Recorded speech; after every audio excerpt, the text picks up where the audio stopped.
Students, कैसे हैं आप सभी। मैं दिग्विजय फिर से स्वागत करता हूं आपका स्कोर हाई क्लासेस के यूट्यूब चैनल पर। आज हम क्लास 12th फिजिक्स से इलेक्ट्रोस्टैटिक्स यूनिट के अंदर बहुत ही इंपॉर्टेंट पोर्शन आप लोगों के लिए लेकर के आ गए हैं, जिसका नाम है गॉस लॉ। आज हम पढ़ने वाले हैं स्टूडेंट 12th फिजिक्स में गॉस लॉ, जो कि आपके chapter 1 electric field and charges के अंदर बहुत ज्यादा इंपॉर्टेंट है। तो बात करते हैं जो हमारे पास मैटर रेडी है उस पे, और उसके बाद हम बात करेंगे एग्जांपल्स पे और समझेंगे कि गॉस लॉ हमारे लिए कैसे कॉम्पिटिटिव एग्जाम्स में और बोर्ड एग्जाम्स में इंपॉर्टेंट है। आओ इसे बेसिक से समझते हैं और आसान भाषा में इसे खत्म कर देते हैं। ठीक है, तो बात करते हैं जो मैटर रेडी है उस पे। दिस लॉ स्टेट्स दैट, ये लॉ कहता है, क्या कहता है, द टोटल इलेक्ट्रिक फ्लक्स, क्या कहता है, the total electric flux through any closed surface, किसी भी क्लोज्ड सरफेस से, किसी भी क्लोज्ड सरफेस से जो इलेक्ट्रिक फ्लक्स है वो प्रोपोर्शनल है net electric charge enclosed by that surface. ये कहना चाह रहा है कि अगर कोई भी पॉइंट चार्ज है या कोई चार्ज है जो किसी सरफेस के अंदर बंद है, वो ये कहना चाह रहा है कि कोई अगर चार्ज किसी सरफेस के अंदर बंद है तो उस सरफेस से जो इलेक्ट्रिक फ्लक्स बनेगा वो उस चार्ज के प्रोपोर्शनल होगा, मतलब उस चार्ज के मैग्नीट्यूड के प्रोपोर्शनल होगा। मतलब जितना ज्यादा मैग्नीट्यूड का चार्ज होगा उतना ही ज्यादा क्या आएगा, इलेक्ट्रिक फ्लक्स आएगा। इसने शुरू में बात कही है प्रोपोर्शनैलिटी की, क्या बोलते हैं इसको, गॉसेस लॉ, गॉस का नियम। गॉस का नियम क्या कहता है, गॉस का नियम कहता है कि अगर कोई भी चार्ज है और वो किसी सरफेस से घिरा हुआ है, चारों ओर किसी क्लोज्ड सरफेस से घिरा हुआ है, तो उस चार्ज से बनने वाला जो फ्लक्स होगा, जो इलेक्ट्रिक फ्लक्स होगा, वो उस सरफेस के अंदर मौजूद चार्ज के क्या होगा, डायरेक्टली प्रोपोर्शनल होगा। ठीक है, समझ में आई बात। लेकिन समस्या यहां नहीं है, समस्या यहां है कि ये इलेक्ट्रिक फ्लक्स क्या है। इलेक्ट्रिक फ्लक्स ये होगा, इलेक्ट्रिक फ्लक्स वो होगा।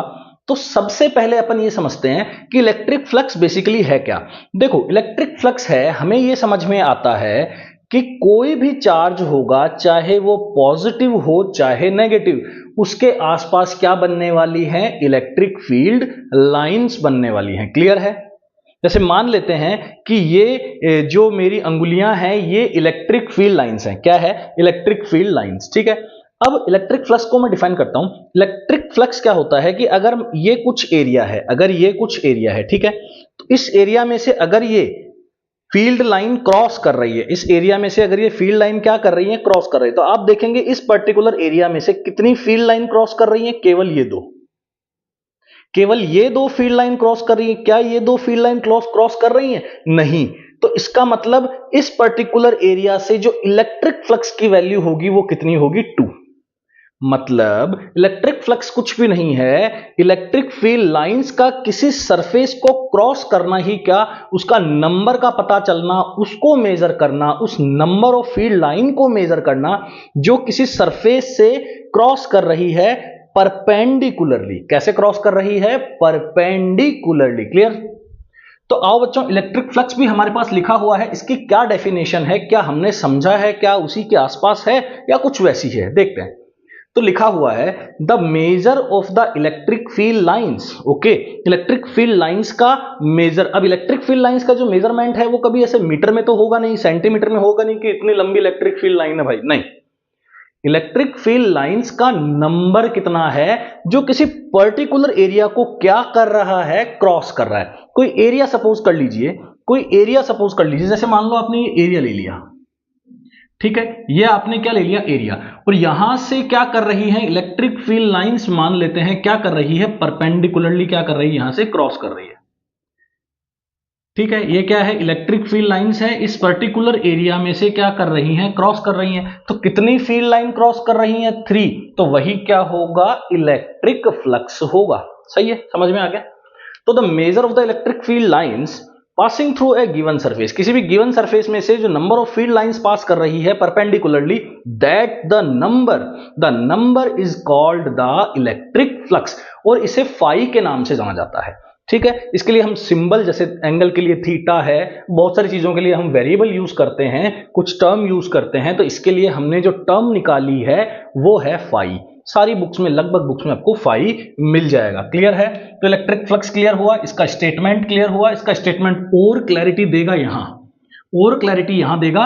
पहले प्रोपोर्शनैलिटी की बात की गई है, प्रोपोर्शनैलिटी का साइन हट जाएगा, इक्वल लग जाएगा, क्या आएगा वो भी बताऊंगा। ठीक है, तो क्लोज्ड सरफेस क्या है? क्लोज्ड सरफेस है surface that encloses a volume. Closed surface का भी तो जिक्र है, क्लोज्ड इलेक्ट्रिक फ्लक्स का जिक्र है, कंप्लीट कर लिया। इलेक्ट्रिक फ्लक्स का जिक्र था, कंप्लीट कर लिया। अब क्या क्या जिक्र चल रहा है? क्लोज्ड सरफेस का। तो क्लोज्ड सरफेस क्या है? Surface that encloses A volume, एक ऐसी सरफेस जो किसी वॉल्यूम को एनक्लोज करे। मतलब यूं मैंने करके मान लो एक स्फेयर बना दिया। क्लियर है? मैंने यूं करके क्या बना दिया? स्फेयर बना दिया। तो स्फेयर के अंदर इस एयर के, इस मौजूद एयर का कुछ वॉल्यूम का पार्ट तो इसके अंदर एनक्लोज हो ही गया, that is called close surface. Clear? ये क्लोज सरफेस भी क्लियर हो गया आपका। नेट चार्ज एनक्लोज्ड, क्या बोल रहा है? Electric charge enclosed. Net charge enclosed क्या होगा? नेट चार्ज एनक्लोज्ड तो बड़ा आसान है भाई, अगर आपके पास कोई भी सरफेस है क्लोज्ड सरफेस, तो उसके अंदर कितना चार्ज मौजूद है, कितना नेट चार्ज मौजूद है। एक बात बताता हूं, जैसे मान लो कि आपके पास एक क्लोज सरफेस है, एनक्लोज्ड सरफेस है, जिसके अंदर 5 कूलम का चार्ज पॉजिटिव है और -3 कूलम का एक नेगेटिव चार्ज भी है। तो आप टोटल चार्ज देखेंगे तो क्या आएगा? 5 - 3 दैट इज +2। क्लियर है? क्योंकि चार्ज एक स्केलर क्वांटिटी है, तो आराम से उसको इजीली नॉर्मली ऐड किया जा सकता है। ठीक है, तो नेट चार्ज क्या है? The total positive and negative charge with in the close surface, जो क्लोज सरफेस के अंदर आ रहा है, जो क्लोज्ड सरफेस के अंदर की ओर आ रहा है, that is the net electric charge. Clear? तो गॉस लॉ का फॉर्मूला क्या बनेगा? अब देखो, गॉस लॉ का फॉर्मूला जो बनता है वो क्या है? अब यहां से आपको ये समझना होगा कि जो फाई है वो होगा क्या। ठीक है, फाई होगा क्या? ये क्या है? इलेक्ट्रिक फील्ड लाइंस है, और ये क्या है? Area vector. एरिया क्या होता है बच्चों? वेक्टर होता है, और हम उसको बताते हैं ए से। ठीक है, मान लो ये क्लोज्ड सरफेस है, और यहां से इलेक्ट्रिक फील्ड लाइन मान लेते हैं क्या कर रही है? क्रॉस कर रही है परपेंडिकुलरली। तो हम छोटा सा एक एरिया लेंगे, उसे हम बोल देंगे डीए वेक्टर। क्या बोल देंगे? DA vector. एरिया क्या होता है? वेक्टर होता है। क्लियर है? मैं समझाता हूं, देखो आपको। जैसे मान लेते हैं कि हमारे पास ये पर्टिकुलर एक एरिया है। ठीक है, ये पर्टिकुलर क्या है? एरिया। और इसमें से क्या करने वाली है? इलेक्ट्रिक फील्ड लाइंस क्या करने वाली है? क्रॉस करने वाली है। क्लियर है? तो यहां से जो फ्लक्स की वैल्यू, जो फ्लक्स का जो फॉर्मूला बेसिकली निकल के आता है, वो जो है वो किन किन बातों पे डिपेंड करना चाहिए? वो एक तो नंबर ऑफ फील्ड लाइंस पे डिपेंड करना चाहिए, नंबर ऑफ फील्ड लाइंस पे डिपेंड करना चाहिए कि कितनी फील्ड लाइंस क्रॉस कर रही हैं, क्या 2 फील्ड लाइन क्रॉस कर रही हैं क्या, या चारों फील्ड लाइन क्रॉस कर रही हैं। क्लियर है? तो फील्ड लाइंस पे तो डिपेंड करेगा।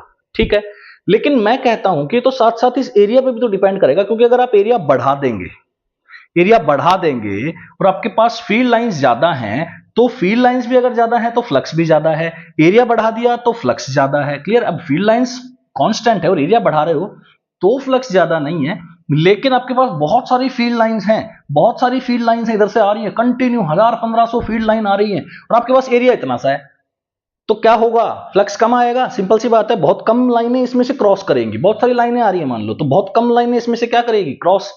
लेकिन अगर मैं इन फील्ड लाइंस को तो कांस्टेंट रखूं, 1500 फील्ड लाइंस हैं, समझ में आ रहा है, 1500 फील्ड लाइंस हैं, लेकिन इस एरिया को क्या कर दिया? इंक्रीज कर दिया, एरिया को बढ़ा दिया। तो एरिया को बढ़ा दिया तो नंबर ऑफ फील्ड लाइन ज्यादा क्रॉस करेंगे कि नहीं करेंगी? सोचो, आ रही है बात समझ में? तो जो फ्लक्स है वो एरिया पे और इलेक्ट्रिक फील्ड लाइंस पे डिपेंड करता है, तो डायरेक्टली डिपेंड करता है, तो E डॉट डी इसका एक्सप्रेशन आ जाता है। ज्यादा दिमाग लगाने की जरूरत नहीं है, सिंपल सिंपल जो फ्लक्स होता है वो क्या आ जाता है? E dot D. Dot product क्यों आता है आपको ये सोचना है। क्लियर है? मैं बताता हूं, देखो ये एरिया है, ये फील्ड लाइन है। अब ये एरिया का जो वेक्टर होता है, किसी भी एरिया का जो वेक्टर होता है, वो परपेंडिकुलरली आउटवर्ड या इनवर्ड माना जाता है। ठीक है। अब ये हाथ एक 3D सरफेस है, मतलब ये इधर भी एरिया है, इधर भी एरिया है, क्लियर है, इधर भी एरिया है, इधर भी एरिया है। तो ये वाला जो एरिया होगा इसका एरिया वेक्टर इधर होगा, परपेंडिकुलरली आउटवर्ड। मान लो आप किसी भी 2D सरफेस का जो एरिया वेक्टर होता है वो क्या होता है, परपेंडिकुलरली आउटवर्ड होता है। तो परपेंडिकुलरली आउटवर्ड ये इधर की तरफ होगा, एरिया वेक्टर इधर की तरफ होगा, लेकिन फील्ड वेक्टर किधर होगा, इधर होगा। फील्ड भी तो वेक्टर है, ई भी तो क्या है, वेक्टर।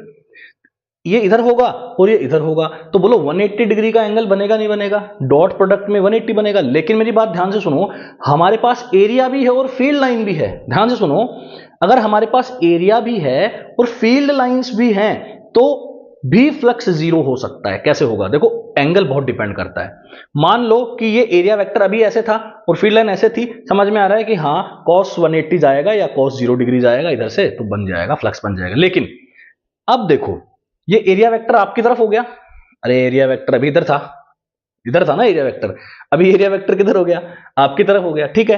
अब फील्ड लाइन तो इधर से ही आ रही है, क्या बोलो फील्ड लाइंस इसको क्रॉस कर पाएंगी, क्या इस एरिया वेक्टर को फील्ड लाइन क्रॉस कर पाएंगी, नहीं।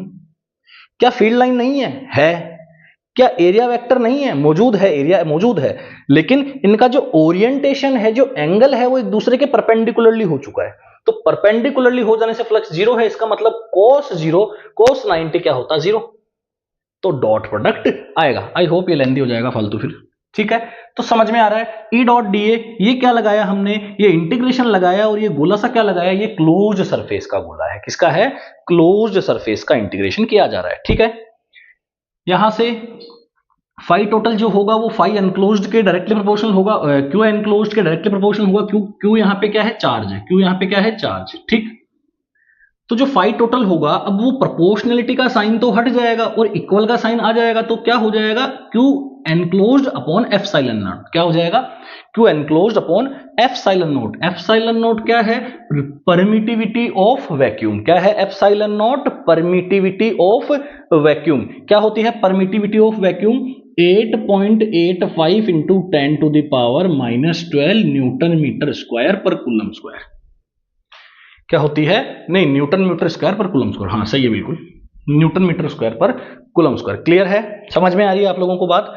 अच्छा, तो यहां पे स्टेटमेंट, इसका क्या स्टेटमेंट आएगा, the net electric flux through a close surface, the net electric flux through a close surface is 1/ε0 times the net charge. क्या, प्रोपोर्शनलिटी का तो साइन है ही है, लेकिन प्रोपोर्शनलिटी का साइन हटके कोई ना कोई इक्वल टू का साइन तो आएगा।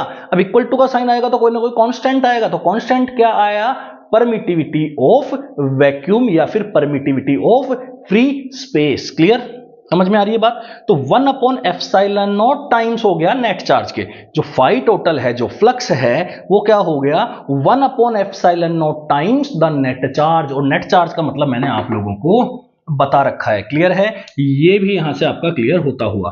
अब क्या है गॉसियन सरफेस, अब गॉसियन सरफेस को समझते हैं। गॉसियन सरफेस क्या है, it is an imaginary closed 3D surface.